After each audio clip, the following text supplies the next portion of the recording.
All right, why don't we just have a look at this one example from the packet, and then we'll go over that homework that's coming too.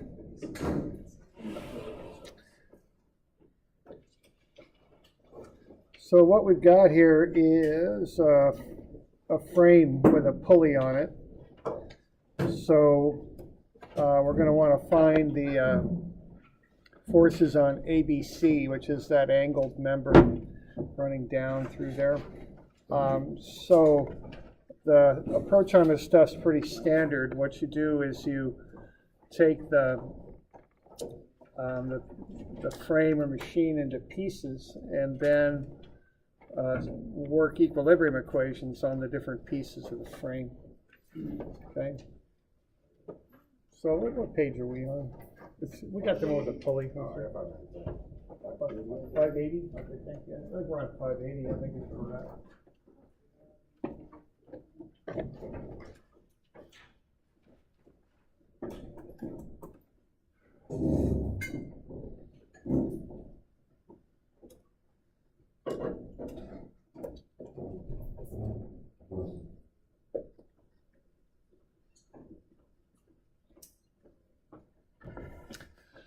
All right, so we do that. Now the thing is, we've got a pulley there at E, so there's a certain way you handle that, as we kind of talked about that last week a bit. What you do is you take the forces and you put them at the pin, is what you do. So we're going to mark this pin here in the middle, which is at the end of that member right there, and we're going to put both those cable forces on there. And when you got a pulley, the forces are all equal to one another, so I guess that would be 600 newtons, 6,000 newtons there. Okay. And we hold the angle there. It's given as 26 degrees, so we go ahead and hold that, okay, on that tension that's pulling up into the left. All right. Now we've also got the forces at D and C and A and B. Well, B just has that tension pulling on it, so we can go ahead and put those on there. Now the one important thing is, remember that you've got C twice here, so you'll want to show the forces on those two different members in opposite directions when you work with them. Remember, you turn forces around as you go from one member to the next. All right. So that's what I assumed there. Now, may or may not be right, but that's what I've got. Okay, so I just put in dy and dx, and then on this cx I went to the right, and on this one I went up. So on these other cx's I went left and down, and then I put the two forces at A, and then there's the cable force over here, and then these two cable forces there, and they're all 6,000 is what they are. All right. So we're doing all right with that?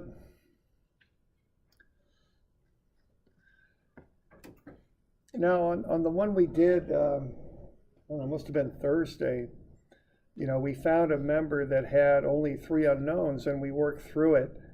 On this one, we got a little bit of trouble here because we've got 4 unknowns on each of them. So that's a bit much to handle independently. So we're going to have to employ a bit more strategy here to solve them. Okay, because remember, you can solve for 3 unknowns using 2D statics.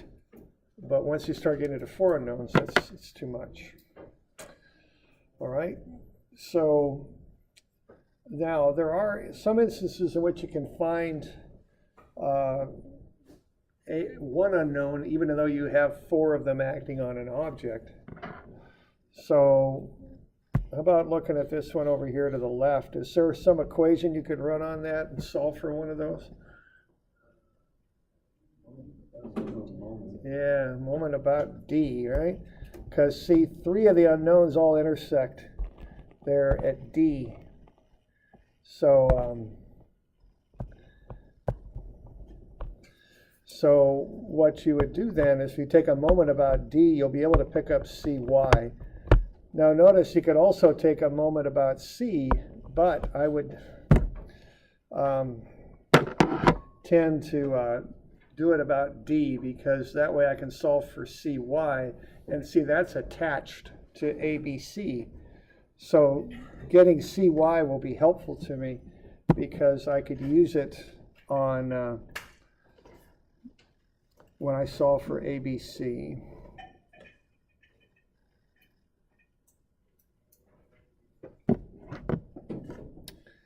Well, let's see here. So we're going to have to shut this thing down.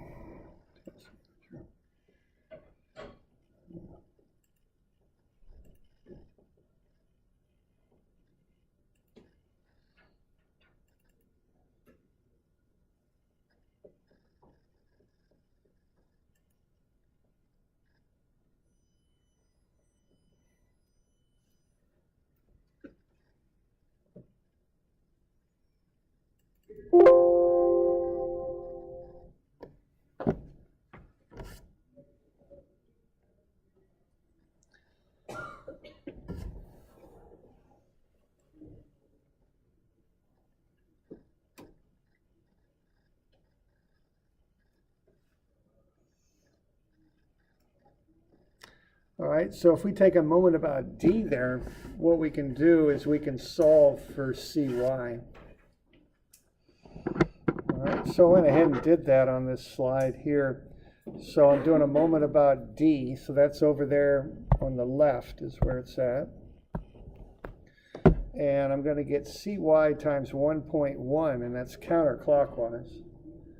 And then I'll have negative 1.8 times the 6,000 on the end, which is one of those cable forces at E. What I've done, I've taken those forces at the given orientation and I've just transferred them over to E. That makes dimensioning everything out a lot easier. So I just took those two cable forces, which are both pulling, and I just put them right at E like that. It just makes the dimensioning a lot easier. Okay, so that's what I've done there. So I've got the 6,000 down, but I also have the 6,000 up and left. So when I sum moments there about D, what I've got is 1.1 CY, that's going up, so that's positive because it's counterclockwise. And then minus 1.8, which is 1.1 and 0.7 there from D, times 6,000. And then plus sine of 26 times 6,000, because I want the Y component of that right there, times 1.8. All right, and then I go ahead and solve for CY. It's 5515 newtons, and that's going up, and that's on DCE. Okay. Now, see, I've still got 4 unknowns on ABC, but I've just found one of them. I've found what that force is at C. CY is 5515 up on DCE, so that means it's down on ABC. Okay, so this is something you can do with these frames and machines. You can kind of go back and forth between two connected members to solve for things. Okay, so I've got 5515 up at CY, so I got 5515 down on ABC. So what I've done, I've found one of those 4 unknowns on ABC independently by using DCE. So I can go ahead and put that 5515 on ABC. Okay. Okay, so once I've got that, then I can figure out the rest of ABC, because I've got it down to 3 unknowns now. Okay. So I can just go ahead and do the equilibrium stuff with that. I'll probably take moments about A now that I know CY, and that'll get me CX. Okay, so if I sum moments about A, what I'll have, and this is on ABC, so notice that I call out which member I'm working on. So I'm on ABC, so I got sum of A, MA is 0, so that'll be sine of 26 times that 6,000, that cable force there. That's going down, that'll go clockwise, so that's a negative, and that has a moment arm of 0.8. And then I've got these other terms. I've got the 5515 over here. That's going down also, so that's a minus, and the moment arm in that is 1.1, and let's see, I'm sorry, no, I'm over here now. It's 1.1, 0.8, and 0.3, get me the 1.1. And then I've got minus 0.6 times Cx. Okay, that's that one there. So I've got three terms that go into that moment equation, so I go ahead and solve for that now, okay? So I got that, and I got that, okay? And so I get Cx, it's 13,616. It's a negative answer. I assumed it to the left. I got a negative answer, so that means it's actually to the right. So my assumption of left direction there is incorrect, so it's actually going to the right.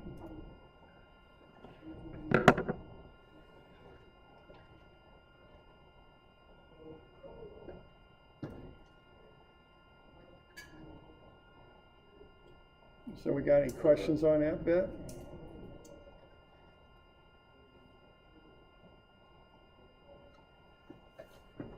Okay.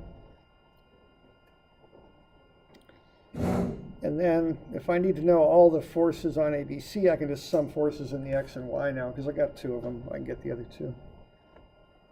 Okay. So sum of Fx and sum of Fy, and that'll finish that one off. So the thing I just want to show you here is one, how to handle a pulley. You take the cable forces, realize they're both in tension, so they're pulling. But then to make the dimensioning easier, so that you don't have to dimension out to the edge of the pulley, which would be a little involved, not so much for the 6,000 down, but for that 6,000 up and to the left. You know, that's at a 26-degree angle, so that thing would be contacting kind of up in there. So that's where that tension is. So that gets a little difficult to dimension that, because you got to come on up and then go over to the left from the center point, from E. So to really dimension where that cable contacts the pulley, you got to do a bit of trigonometry there. So just to have to kind of get through all that and not have to deal with it, you can just move both forces. It has to be both to that center point, okay, E. And normally when you're dimensioning these things, you dimension to those pins, you know, to the centers of the pulley. So you just take both forces, put them there, and that'll all work out just fine, okay? So that's the typical way of doing that to simplify the dimensioning. All right. And then the other thing on that was we started over here, used that to find CY. Once we had CY, we put it over here on ABC. Okay, so we found it on DCE, but then we turned it around, put it on ABC. That got rid of one of the unknowns, and that got us down to three unknowns, which we could handle. Okay, so that's the stuff to kind of pick up from this one. Okay, from this problem, this example.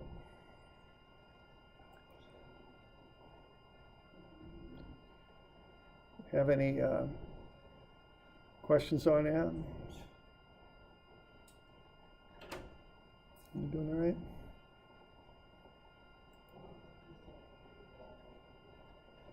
Okay. So, if we're good with that, let's have a look at what's due tomorrow here. First one is this one here. It's 321.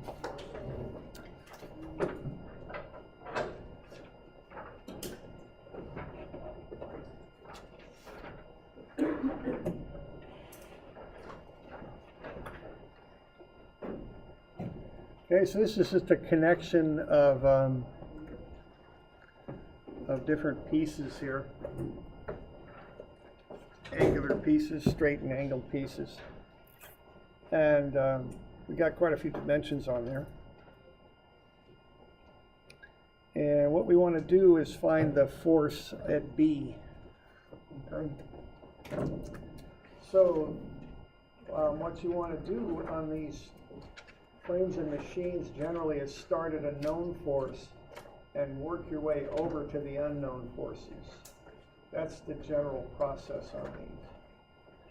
So we're on page 20 here. Now, when I'm starting on these things, I normally do not try and find reactions. I mean, you got 3 pin joints, so you got 6 reactions on this thing. You're not going to be able to find any reactions with this one. I think what you would do then is first look for any 2-force members. Okay, so that's generally what I try and do on these. That's where I would start. And when I'm looking at that, I do see a 2-force member. Looks like CE, doesn't it? So when I see a 2-force member, I just replace it with the forces that it exerts. Okay, because that way I don't have to draw a separate little free body diagram of that thing. It looks to me like that 600-pound force down here is going to pull, and it's going to try and rotate this thing clockwise, so it's up to CE to resist that. So it looks to me like that thing's in tension, like it's pulling on both joints, okay?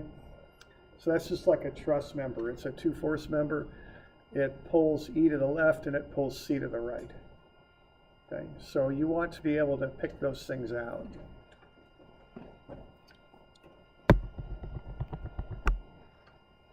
Okay. So now we got 3 pieces to make free body diagrams out of. Now, all we're looking for here is what's going on at B, so keep that in mind. You don't have to solve things completely. You just have to work through them to work from, what you know to what you don't know. Okay? So there are the free body diagrams that I would come up with. And you can kind of see what I've done there with CE. I've got it as just forces that are acting there. Here and let's see. I mislabeled that, or what the heck is that? That is, oh, that's F. Okay, there's CE. And there's CE. Okay. So I'm just going to try and figure out, how I can find different parts of this and what's happening with it. Okay.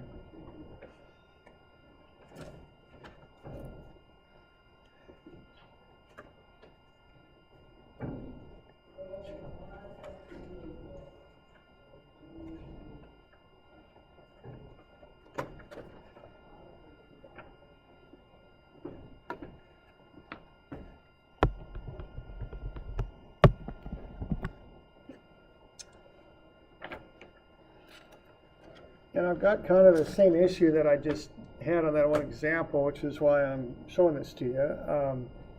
I've got, 2 members. I got A, B, G, and then I've got B, C, D that have 4 unknowns. So I have to kind of figure out a way to work through that. Or actually 5 unknowns, isn't it, on B, C, D? So I have to figure out a way around that. Now, when you got these members that are horizontal or vertical and they're linear like this, even though you got 4 unknowns on that thing, you can still do a moment, probably about A. This is very similar to what we were just doing. You could figure out BY pretty quick on this one, okay?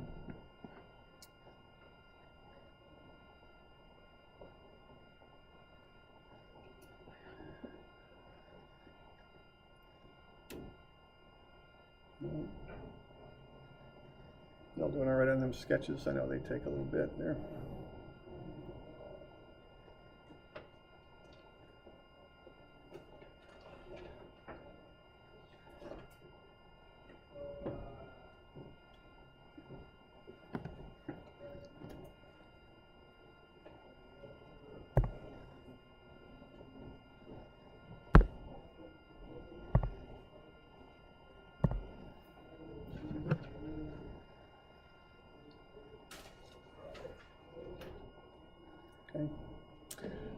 All right, now probably what I'd do up here, I'd start on this flat piece up here. I'd probably just some moments about A, set that equal to 0.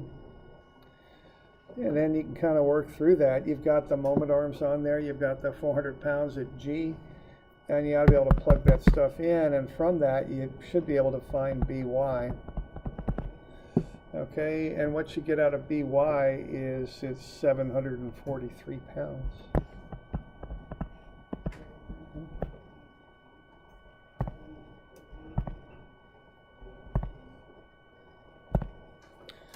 So this number here is 743, okay? And that's a pretty straightforward moment equation there. Now you're not going to be able to find BX just working with that top one, but you can get BY, okay? So we got any questions on that little bit there? You doing all right? Yeah, question? No, I don't think you do. As long as you just stay in inches, you're fine, okay? If you just stay in inches throughout the whole problem, it's good. So it'll work out. Okay. All right. All right, so I can't get BX just using ABG, but I can work my way around the other way and get it, okay? So the next thing I'd do is I would go to that thing on the lower right, EF, and start to work with that. And I want to get E, because if I get E, I can work my way over to BCD. Okay, so what I would do with this is I would just sum moments about F now, okay? And set that equal to 0. All right. And based on that, you should be able to find CE, so FCE. Okay, and that comes out to be 300. So this is going to be 300 right here. You know, I didn't label that one force, but it's 600. That's given. Okay. So we should be able to get that FCE is 300. So now what you've got is you've got some information. I mean, the 600 is going, the 300 is going to the left on EF, so it's going to the right here. And the 300 is pulling down on ABG, so that means ABG is pulling up, or excuse me, the 743 is pulling down on ABG, so it's pulling up here, okay? So by finding forces on ABG and then CE, I can fill in 2 of those 5 unknowns, so that gets me down to 3. So now I'm pretty good. See, now I can go ahead and solve for that one that I want, which is BX. And this will require a moment equation. So, you know, you can just go ahead and do that. So that'll be sum of moments about D, I think there is what I do, and set that equal to 0. And then off you go. You're going to have negative 300 pounds times 6 inches.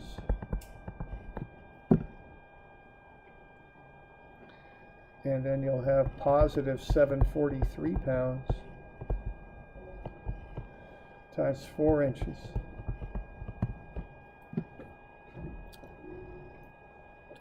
And then you got 6 and 4 makes 10.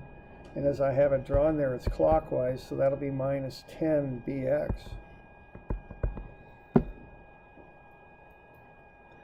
So that'll get you BX, 117.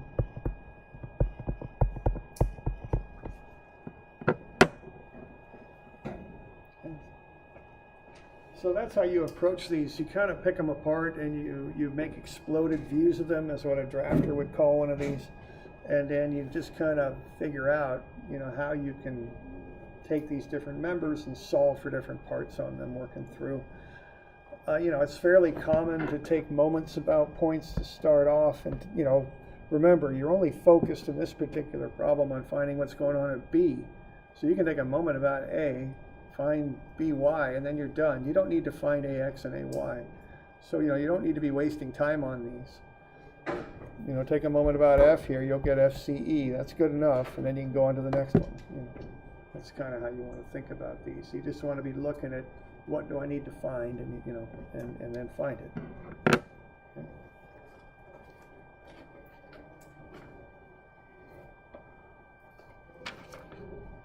We got any questions on that one? All right.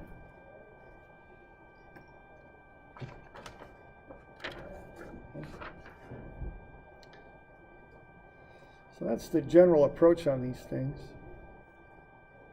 Okay. Also assigned the one with vice grips. So let's have a look at that. 323. So these are kind of cool machines, you know, if you ever had to work with these things. Nice, simple, but really effective tool. All right. So what you want to do on these things is you always want to look for a two-force member, you know, if you've got one of those. Now you don't always, keep that in mind, but sometimes you do, and I think we do on this one again. So to find a two-force member, just look for two screws or two rivets or two bolts or whatever, and no load in between. And I think EC sure looks like one of those. Okay. So then once you've got that, you want to draw up a free body diagram to get the information you need. And what you do is an exploded free body diagram. So notice once I found that FCE is a two-force member, I just show it as a force acting on the objects. Okay.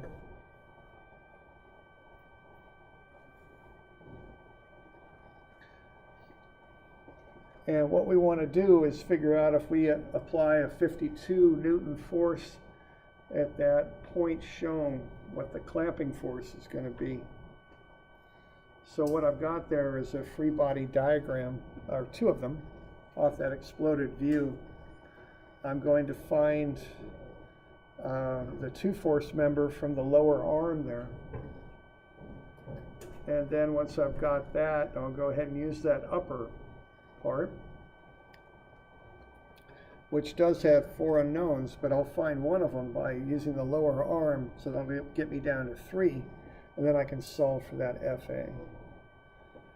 So I've got to those diagrams there.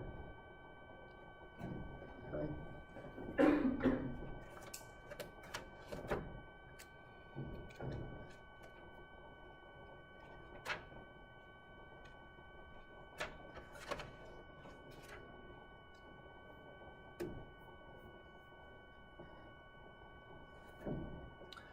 So do we got any questions on those diagrams?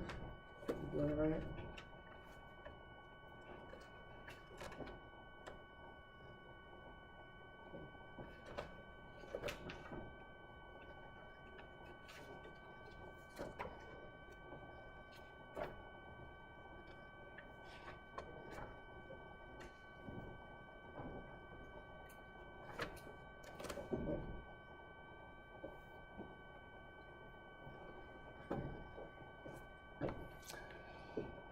So on this one, what you want to do, you want to find forces that are common to two different members. That's pretty typical on these, okay? So what I would do there is I'd be looking to get that two-force member.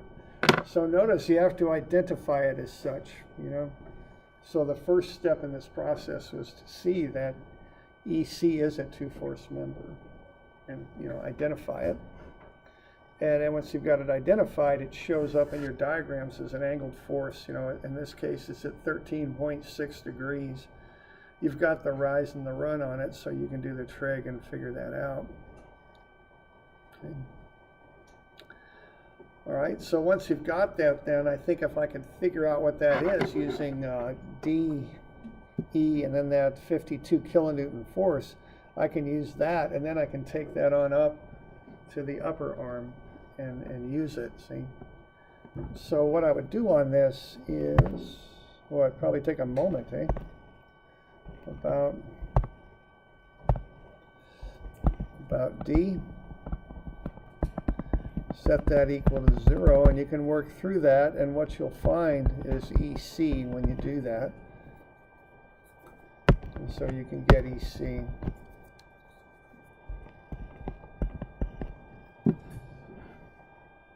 And that'll come out to be 754. Okay.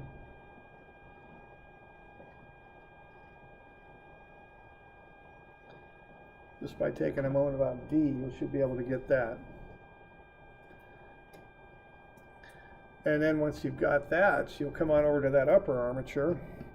And what you want is FA.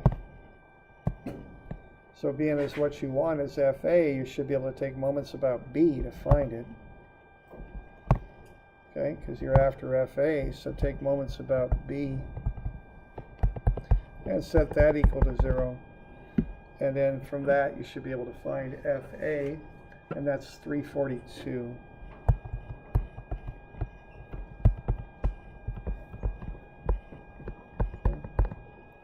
So that's the general approach on these, is you kind of flip them and go from one member to the next.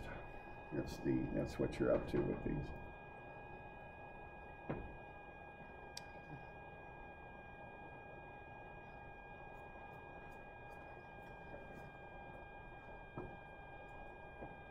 Do we have questions on that one?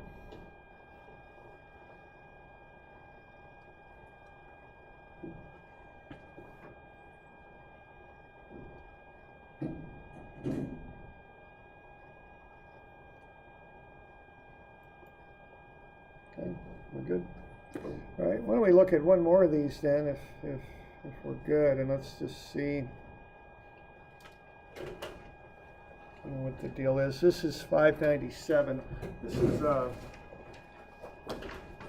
Pulley problem. They seem to have a lot of these in statics books. I don't know, out there in manufacturing and industrial plants, they have what they call rigging, where they rig up pulley block and tackle systems and things to move things around. So that's what this would relate to. So typically what you want to do is figure out what the force is in a cable. And there's a certain way that we usually use to accomplish this, and I just want to show you. So what we're doing here, we're pulling off to the side, right there, and we want to hold up that 600 Newton block. Okay. Now, when I'm doing something like this, what I like to do first is track a given cable through the system. So this cable here will wrap around A, come around this pulley, go over C, and then back down. So that's one cable. Right? So you want to kind of recognize how many cables you've got. In this case, we got one.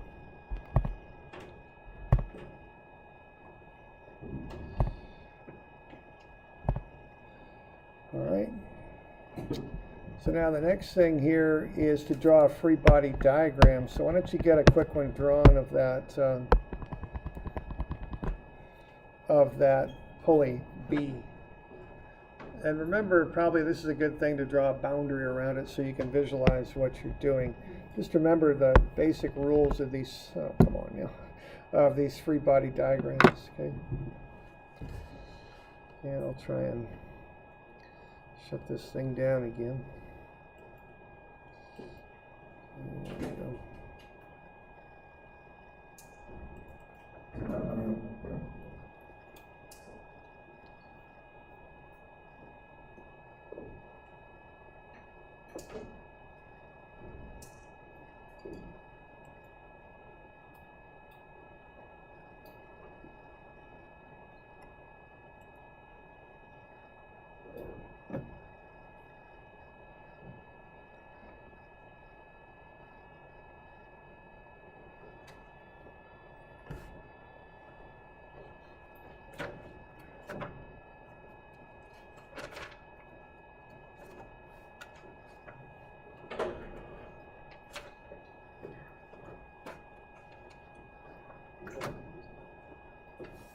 Yeah.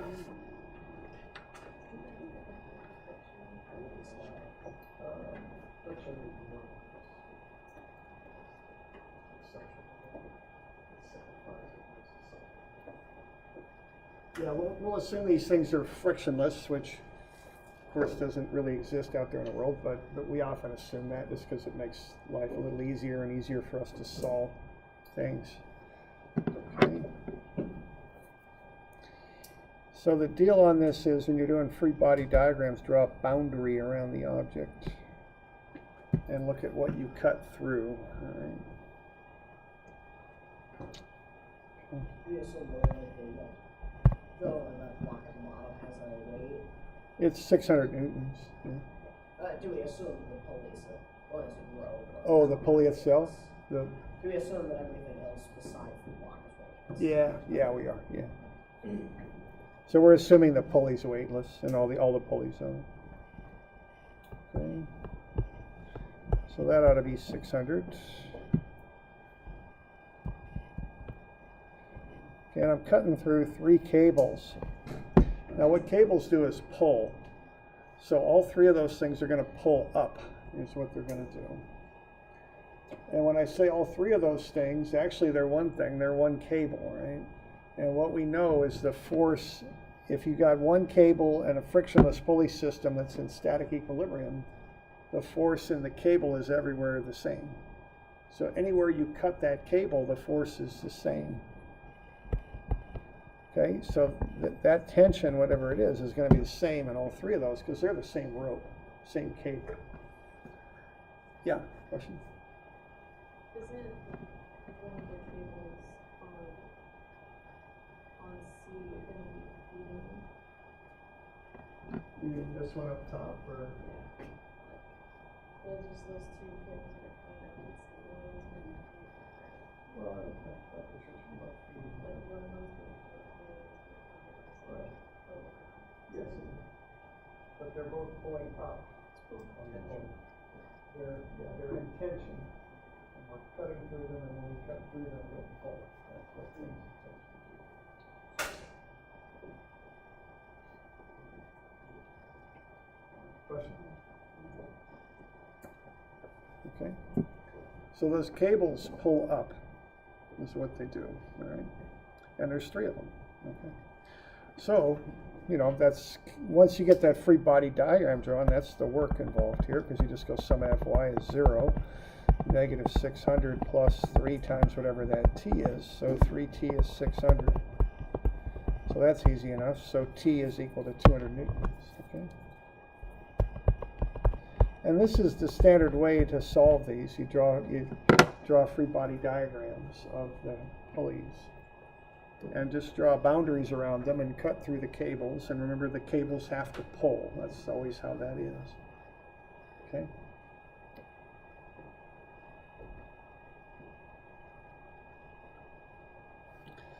All right.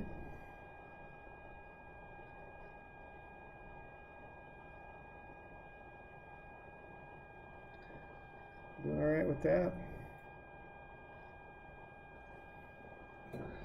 So I called it T, and what I just did, this copy here shows them called F, but whatever you call them, they're forces and they're pulling. Okay. Okay, we also want to figure out what's going on at pin A, and that's going to be a fairly similar thing here. So to find the force there in pin A, we just want to get a free body diagram going of pulley A. And you've now solved for F, you know what it is. It's 200. So again, that's the same cable. That cable wraps from the back side of B up and around C, and then back around B and out. Okay. Like that. Okay. So if you cut around A, it's the same thing. So just, make a cut around A, and then everything's in equilibrium.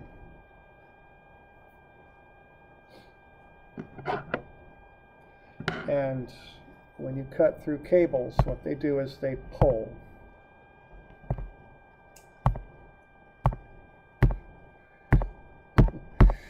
Really? Oh, come on. Seriously. Yeah, this thing hates me. It really does.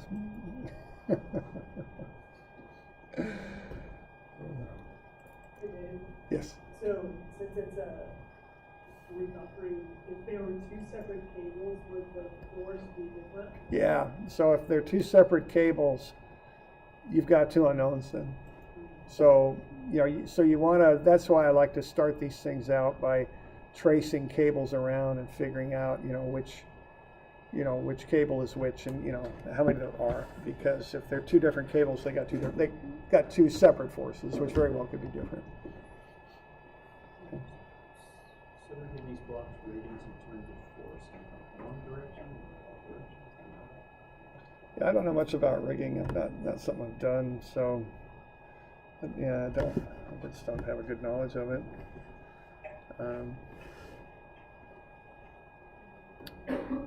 I've seen block and tackles with lots of pulleys on them. So what you're doing there, you're gaining force, but you're losing distance. Is the price you pay for the force. But yeah, I don't know much about the practical end of it. So in this, you could solve for those two forces. They're both 200, so the forces of the pins would be the equal and opposite, and so you could do square root of sum of the squares and get 283 coming back, okay, for A.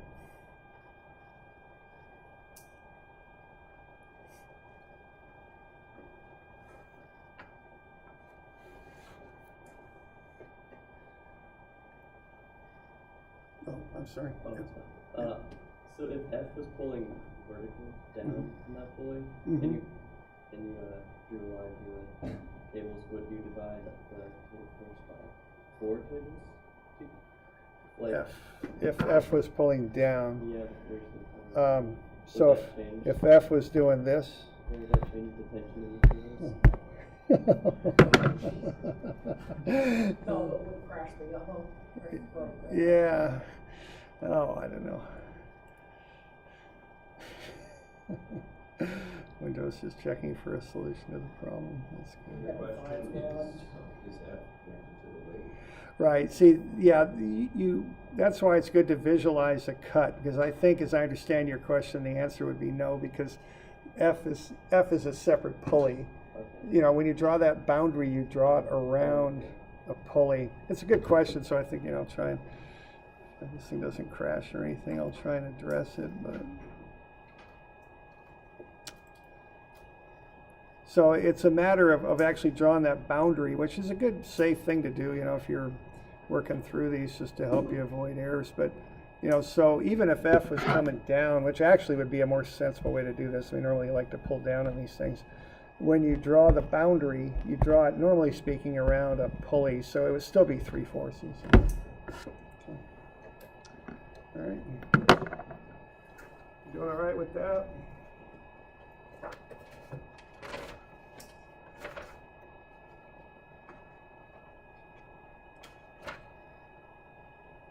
All right, so how about for next week? 322, 324, 325, is that it? Let me just check. No, it's not. So 325 and 6. Let's stay away from 324. Yeah, let's do that. So these will be due next week, okay? Probably Wednesday, I guess. Yeah. So not this week, but next. So that's the 29th, I think. Yeah. Okay. All right.